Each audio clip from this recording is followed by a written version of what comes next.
জয় যিশু, praise the Lord. আমরা আরেকটি বার সুন্দর সকালের নতুন ভিডিও নিয়ে চলে এলাম। আর এই ভিডিওতে আমরা আজকে প্রভুর কাছে নত নম্র হয়ে বাক্য নিয়ে আলোচনা করব, যে বাক্য সকল প্রভু আজকে আমাদেরকে দান করছে। তো আসুন বিশ্বাসী সন্তানরা আমরা প্রত্যেক দিনের মতো আগে একটা ছোট্ট বিনতি প্রার্থনা করি, আর তারপরে আমাদের বাক্যে আসছি। পবিত্র মঙ্গলময় পিতা প্রভু যীশু, তোমায় ধন্যবাদ, তোমার প্রশংসা, তোমার গৌরব করি।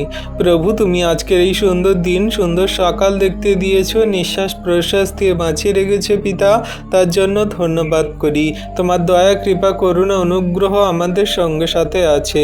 আজকে যত সন্তানকে তোমার এই বাক্য তাদের হৃদয়ে দেওয়ার জন্য তুমি মনোনীত করেছো, যারা এই ভিডিও প্রার্থনা দেখছে, পরবর্তীতে যারা ভিডিও প্রার্থনা বাক্য সকল দেখবে, শুনবে, প্রভু সকলকে তুমি আশীর্বাদ, অনুগ্রহ, দয়া, কৃপা, করুণা করো, তাদের জীবনে মহিমা করো।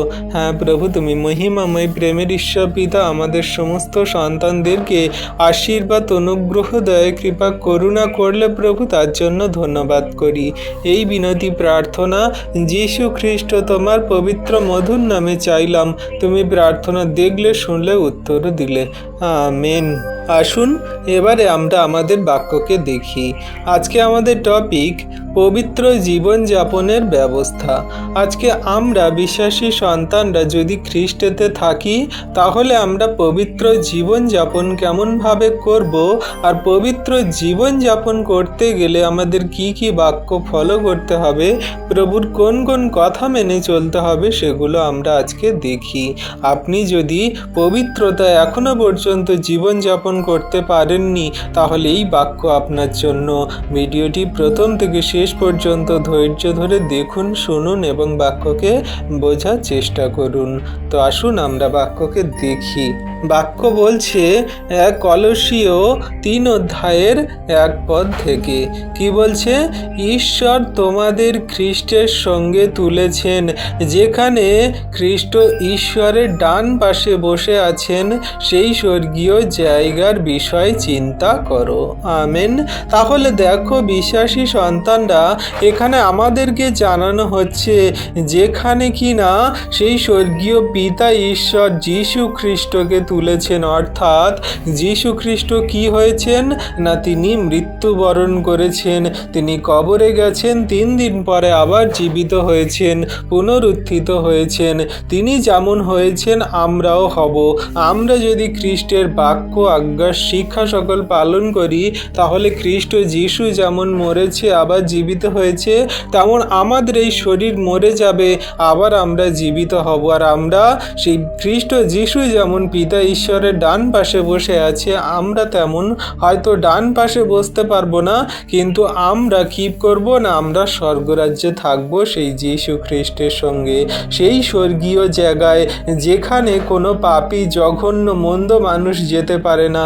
একমাত্র তারাই যেতে পারে যারা কিনা পবিত্র জীবনযাপন করে। তাই আপনি যদি স্বর্গীয় জায়গায় সেই যীশু খ্রিস্টের সঙ্গে একই জায়গায় থাকতে চান, তাহলে কি করতে হবে না, খ্রিস্টের সঙ্গে আমাদেরকে সেই উঠতে হবে। অর্থাৎ আমাদের খ্রিস্ট যীশুর সঙ্গে জীবনযাপন করতে হবে। যেমন খ্রিস্ট যীশু পিতা ঈশ্বরের আজ্ঞা, শিক্ষা সকল পালন করে চলতো, তেমন আমাদেরও সেই পবিত্র জীবনযাপন পালন করে চলতে হবে।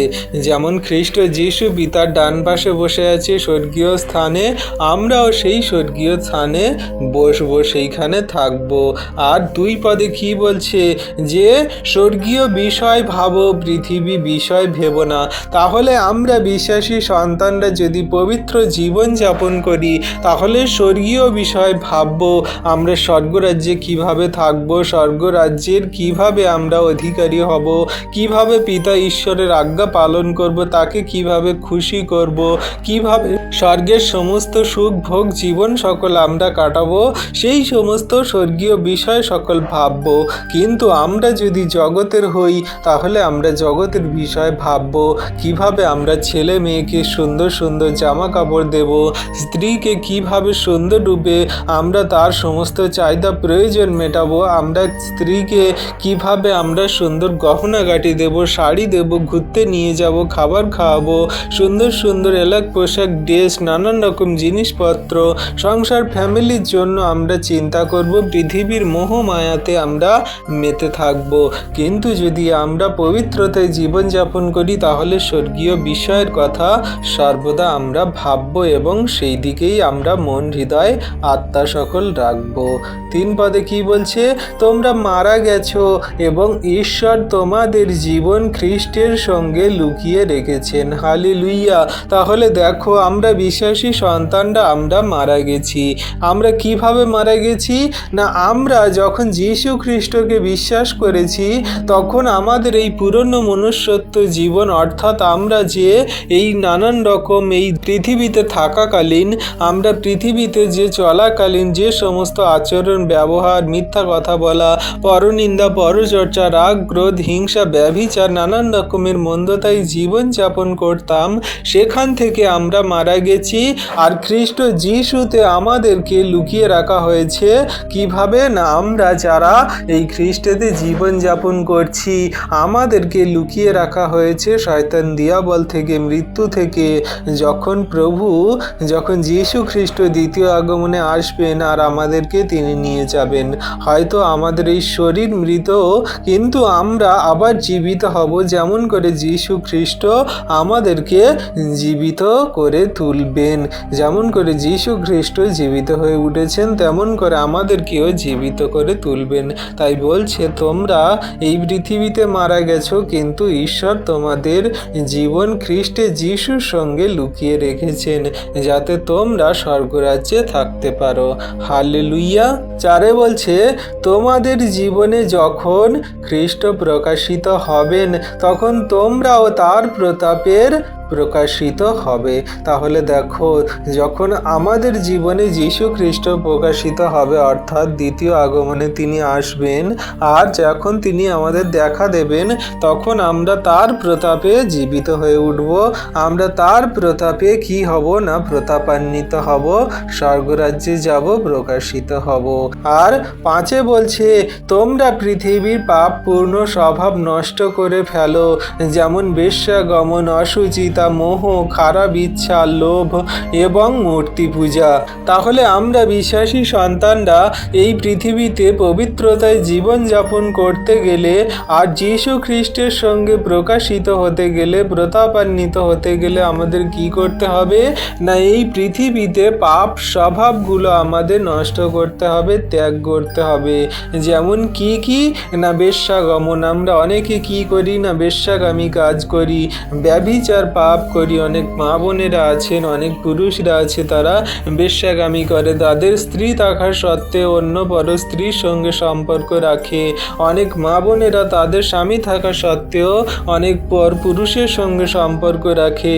তারা অনেক ইয়ং যুবক যুবতীরা তারা কি করে? প্রেম ভালোবাসার নামে তারা বেশ্যাগমন করে, তারা নানান রকমের ব্যভিচার পাপ করে। এই সমস্ত মন্দ, সেই ব্যভিচার পাপ থেকে, বেশ্যাগমন থেকে তারা যেন দূরে থাকে। আর বলছে অশুচিতা, নানান রকমের অশুচিতা থেকে দূরে থাকতে, মোহ থেকে আমাদের দূরে থাকতে, খারাপ ইচ্ছা, লোভ থেকে আমাদের দূরে থাকতে এবং প্রতিমা পূজা থেকে আমাদের দূরে থাকতে। এগুলো আমাদের কি করে? না, স্বর্গ থেকে আমাদের বিতাড়িত করে। পিতা ঈশ্বরের ইচ্ছা নয় যে সমস্ত তার সন্তানরা যারা স্বর্গরাজ্যে থাকবে, যীশু খ্রিস্টের পিছনে চলবে, তারা বেশ্যাগমন করে, তারা অশুচিতায় চলে, তাদের মধ্যে মোহ থাকে, তাদের খারাপ ইচ্ছা, লোভ থাকে এবং মূর্তি পূজা করে। এগুলো পিতা ঈশ্বর চায় না, বা প্রভু যীশু খ্রিস্টতে বিশ্বাসীরা এমন হয় না, বা কোনো মতে যেন না হয়। তাই তাদেরকে বলা হচ্ছে যে তোমরা এই সমস্ত পাপ থেকে দূরে থাকো, এই সমস্ত পাপকে তোমরা ত্যাগ করো। যদি না এই সমস্ত ত্যাগ করো তাহলে তোমরা কোনো মতে স্বর্গরাজ্যে যেতে পারবে না আর পিতা ঈশ্বরের সঙ্গে মিলিত হতে পারবে না, যীশু খ্রিস্টের সঙ্গে এই স্বর্গের রাজ্যে থাকতে পারবে না। 6তে বলছে এই সব কারণে অবাধ্য সন্তানদের উপরে ঈশ্বরের রাগ সৃষ্টি হয়।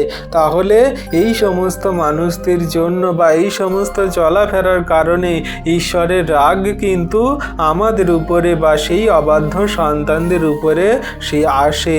ঈশ্বর রেগে যায় কি না মূর্তি পূজা, লোভ, রাগ, খারাপ চিন্তা ভাবনা এবং নানান রকমের বেশ্যাগমন, অসুচিতা, মোহ, এই সমস্ত বিষয়ের উপরেই কিন্তু ঈশ্বর রেগে যায়। আর তাদের উপরেই কিন্তু ঈশ্বর প্রভু সেই রাগ সৃষ্টি করে, তাদেরকে নানান রকমভাবে শাস্তি, অবাধ্যতায় চলার কারণে মন্দ সেই সমস্ত কারণ সকল তাদের সঙ্গে ঘটে। 7 পদে বলছে একদিন যখন তোমরাও এইভাবে জীবনযাপন করতে তখন তোমরাও এইভাবে চলতে, কিন্তু এখন তোমরা অবশ্যই এই সব জিনিস ত্যাগ করবে: ক্রোধ, রাগ, হিংসা, ঈশ্বর নিন্দা ও তোমাদের মুখ থেকে বেরোনো বাজে কথা। তাহলে আমরা যে সমস্ত খ্রিস্টতে বিশ্বাসী সন্তানরা আছি, আমরা এই সমস্ত মন্দ বিষয় সকল দূর করব। আর ঈশ্বর প্রভু আমাদেরকে এই সমস্ত বিষয় থেকে দূরে রাখবেন কি না, আমরা একদিন যখন এই পৃথিবীতে জীবনযাপন করতাম, অর্থাৎ পৃথিবীর স্বভাবে আমরা যখন চলতাম, তখন আমরা কি করতাম না, আমরাও এই সমস্ত জিনিস সকল করতাম। আমরা কি করতাম না, ক্রোধ দেখাতাম, রাগ করতাম, হিংসা করতাম, ঈশ্বরকে নিন্দা করতাম এবং আমাদের মুখ থেকে বাজে বাজে কথা বলতাম, পরনিন্দা, পরচর্চা করতাম, কত রকমের আমরা মন্দতায় জীবনযাপন করতাম। আর এই সবগুলো কি না পিতা ঈশ্বর পছন্দ করেন না। খ্রিস্ট যিশুতে সন্তানরা এগুলো করে না। এগুলো করলে পিতা ঈশ্বরের নাম খারাপ হবে, পিতা ঈশ্বর আমাদের উপরে ক্রোধ, রাগ দেখাবে, অবাধ্য সন্তান বলে তিনি নরকে ফেলে দেবে, কোনো মতে আমাদেরকে স্বর্গরাজ্যে নিয়ে যাবেন না। তাই আমরা যদি স্বর্গীয় স্থানের সেই সন্তান হতে চাই, স্বর্গীয় স্থানে যদি আমরা যেতে চাই, তাহলে আমাদের মধ্যে থেকে এই সমস্ত দূর করতে হবে।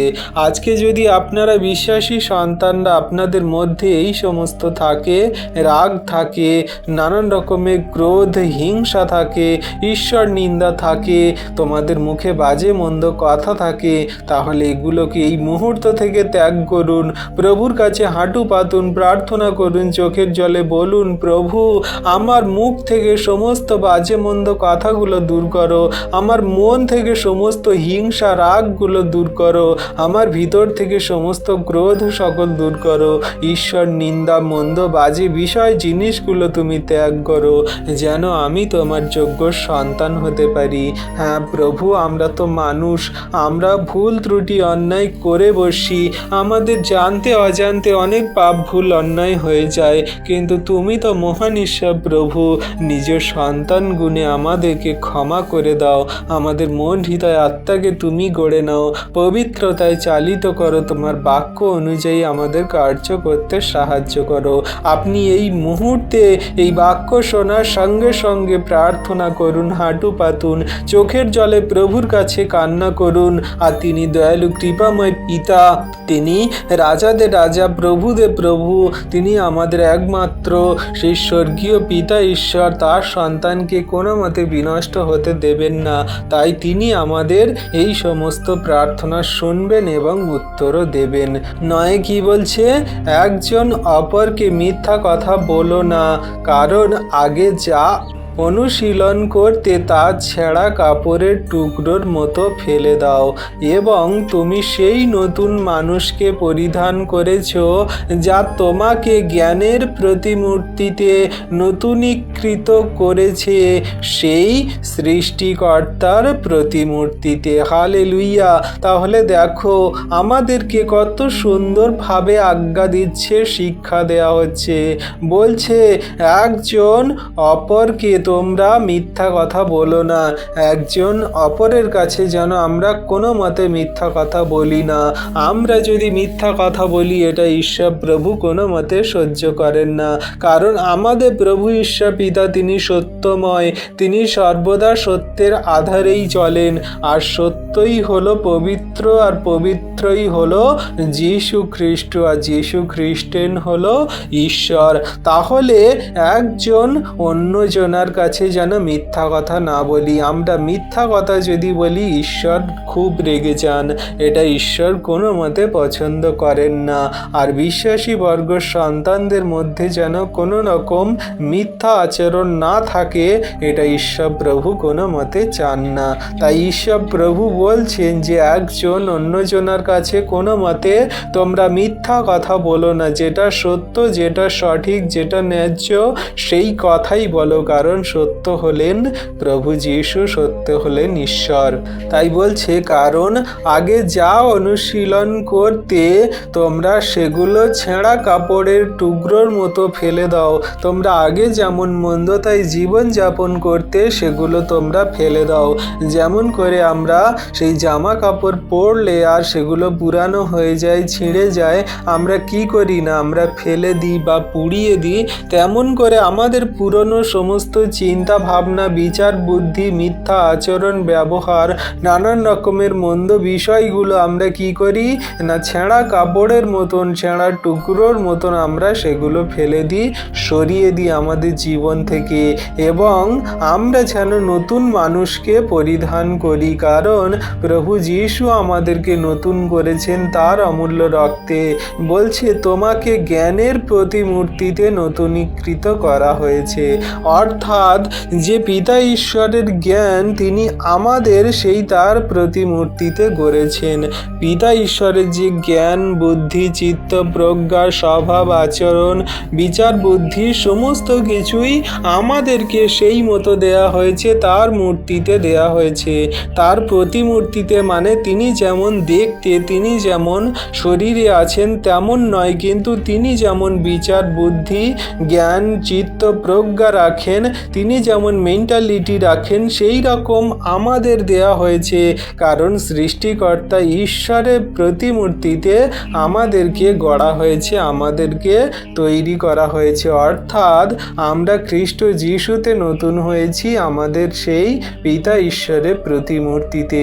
তাই আমরা যখন তার সৃষ্টিতে গড়ে উঠেছি, তার মতনই আচরণ ব্যবহার করব, সেই রকমই কথা বলবো, সেই রকমই প্রেমে চলবো মানুষের সঙ্গে, সেই রকম আমরা মেন্টালিটি বজায় রাখবো। তাই এখানে বলছে তোমরা ছেঁড়া কাপড়ের মতন সমস্ত পুরনো মনুষ্যত্ব চিন্তা ভাবনা দূর করে নতুন হয়েছ, তোমরা নতুনভাবে পিতা ঈশ্বরের সৃষ্টিতে তোমরা তার প্রতিমূর্তিতে চলো। হালেলুইয়া। 11তে বলছে এখানে এই জ্ঞানের মধ্যে গ্রিক এবং ইহুদি, ছিন্নতক এবং অছিন্নতক, বর্বর, কুস্থীয়, দাস, স্বাধীন বলে কিছু নেই, কিন্তু খ্রিস্টই সব। তাহলে দেখো এখানে জগতের মানুষরা অনেক কিছুই ভাবতে পারে। কেউ ভাবতে পারে যে আমি তো গ্রিক, কেউ ভাবতে পারে আমি তো ইহুদি, কেউ ভাবতে পারে আমি তো মুসলিম, কেউ ভাবতে পারে আমি তো জৈন, কেউ ভাবতে পারে আমি তো খ্রিস্টান, কেউ ভাবতে পারে যে আমি তো হিন্দু, কেউ ভাবতে পারে যে আমি তো নানান রকমের সেই বর্বর জাতি, অর্থাৎ নানান রকমের উপজাতি এবং নানান রকমের সেই আদিবাসী বংশ থেকে আসা। তাহলে আমরা কি ঈশ্বরের আশীর্বাদ অনুগ্রহ পাবো? আমরা কি স্বাধীনভাবে জীবনযাপন করতে পারবো? আমরা কি খ্রিস্টের সঙ্গে মিলিত হতে পারবো? আমরা কি স্বর্গরাজ্যে যেতে পারবো?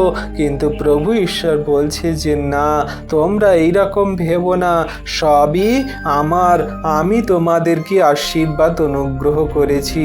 কে স্বাধীন, কে দাস, কে কুস্থীয়, কে বর্বর, কে ছিন্নতক, অছিন্নতক, গ্রিক, ইহুদি, নানান রকম জাতি, ধর্ম, ভেদ, নারী, পুরুষ, আবাল, বৃদ্ধা, বনিতা, জগতের মাঝে কোনো কিছু নেই, কোনো কিছু নেই, কোনো কিছু নেই, সমস্তই সবই খ্রিস্টেরই।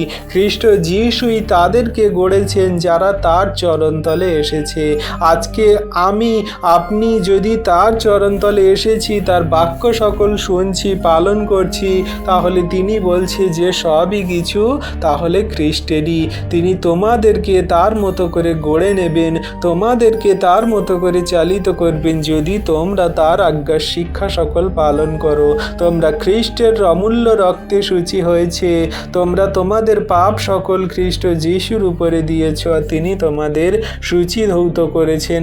তিনি স্বর্গে নিয়ে যাওয়ার একমাত্র পথ, সত্য, জীবন যিশু খ্রিস্টের মধ্যে ছাড়া কেউই স্বর্গ যেতে পারে না। তাই তোমরা সবাই খ্রিস্টেরই। হালেলুইয়া। তাই তোমরা ভেবো না কে নিচু জাতি, কে উঁচু জাতি, কে ধনীওয়ালা, কে গরিবওয়ালা, কে নানান রকম জাতি ধর্ম ভেদের, নারী পুরুষ, নানান রকমের মন্দ, সেই সমস্ত বিষয় ভেবো না। তোমরা যে কেউ পাপ করেছো, পাপ স্বীকার করার জন্য যিশুর চরণতলে এসো, তোমরা সমস্ত জনই খ্রিস্টেরই। হালেলুইয়া। পারতে বলছে, ঈশ্বর যাদের মনোনীত করেছেন পবিত্র এবং প্রিয় লোকেদের করুণার চিত্ত, দয়া, নম্রতা, মৃদুতা, ধৈর্য এইগুলি পালন করো। হালেলুইয়া। তাহলে দেখো, ঈশ্বর যাদেরকে মনোনীত করেছে, আজকে যদি ঈশ্বর আপনাকে মনোনীত করেছেন, তাহলে সেই পবিত্র প্রিয় লোকেদের করুণায় আপনি জীবন যাপন করুন। কেমন না চিত্ত, দয়া এবং নম্রতা, মৃদুতা, ধৈর্য এইগুলি আপনার মধ্যে রাখুন, আর সেই মতো আপনি জীবন যাপন করুন। আপনি মানুষের প্রতি দয়া দেখিয়ে চলুন, আপনার মধ্যে নম্রতা রাখুন, কোনো মতে যেন রাগ, ক্রোধ, হিংসা, জোরে কথা বলা, চেঁচাচেঁচি, হাঁকাহাঁকি, ঝগড়া, অশান্তি, বিবাদ, মন্দতা না থাকে। মৃদুতায় আপনি চলুন, সম্পূর্ণ সুন্দর মিষ্টি সুরে কথা বলবেন মানুষকে বুঝিয়ে প্রেমের সঙ্গে। ধৈর্যপূর্বক চলবেন, কোনো রকম অধৈর্য হবেন না। এই সমস্ত বিষয়গুলো আপনার মধ্যে যদি থাকে, তাহলে আপনি খ্রিস্টের সন্তান, খ্রিস্টতে আপনি চলছেন, খ্রিস্টতে আপনি জীবন যাপন করছেন। আর আজকে যে আমাদের টপিক ছিল পবিত্র জীবন যাপনের ব্যবস্থা, তাহলে আপনি যদি আজকে পবিত্রতায় জীবন যাপন করতে চান, তাহলে এই সমস্ত বাক্যকে আপনি কার্যকারী পালন করে চলুন আর জীবনে এগিয়ে চলুন। ঈশ্বর প্রভু যীশু খ্রিস্ট আপনাকে আশীর্বাদ অনুগ্রহ করছে এবং অনন্ত জীবনের পথে নিয়ে যাচ্ছে। কোনো মতে শয়তান দিয়াবল মন্দতা কোনো কার্য করবেন না, কোনো মতে আপনি সেই মন্দতায় জীবন যাপন করবেন না। জীবন আপনার সুন্দর হবে যদি আপনি যীশু খ্রিস্টের এই বাক্য আজ্ঞার শিক্ষা সকল পালন করেন। ঈশ্বর প্রভু আপন বাক্যে সকলকে আশীর্বাদ করুন। আমেন।